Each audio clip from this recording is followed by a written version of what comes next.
Bupati Aceh Besar Insinyur Mawardi Ali meninjau embung Lambaru Angan, Kecamatan Darussalam yang saat ini belum berfungsi optimal untuk mengairi sawah warga.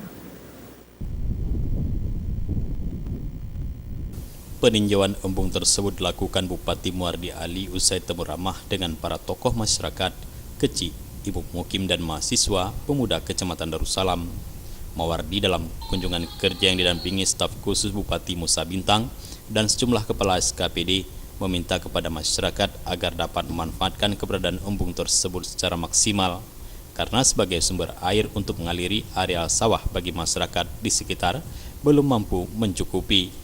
Menurut Bupati, Kabupaten Aceh Besar saat ini memiliki luas areal mencapai 29.000 hektar lahan sawah produktif, namun saat ini yang mampu dialiri hanya sekitar 12.000 hektar.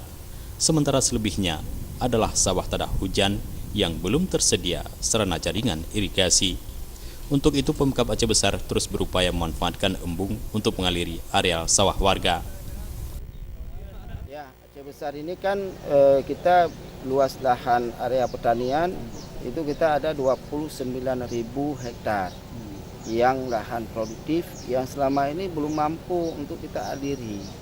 Ya, kita mampu mengaliri sekitar 12.000 ya atau 13.000 sekitar situlah yang kekuatan dua irigasi kita. Maka harus ada embung-embung. Nah, ada beberapa embung yang memang sudah kita normalisasi sehingga itu bisa berfungsi lagi seperti yang tadi. Tinjau tadi memang itu terjadi sedimen lah sedikit, kalau kita lihat itu harus dikrok lagi. Embung Lambaru Angan Kecamatan Darussalam ini dibangun dengan menggunakan dana otsus tahun anggaran 2016 lalu. Diakui Bupati, embung tersebut memang belum dapat dimanfaatkan secara optimal karena selain debit airnya yang kurang, embung ini juga harus dilakukan normalisasi kembali karena banyak sentimen yang mengendap. Dengan memanfaatkan embung, Bupati Mawardi Ali berharap mampu menjawab persoalan kekurangan air bagi area pertanian sawah masyarakat. Jufrizal dan Faisal, Aceh TV.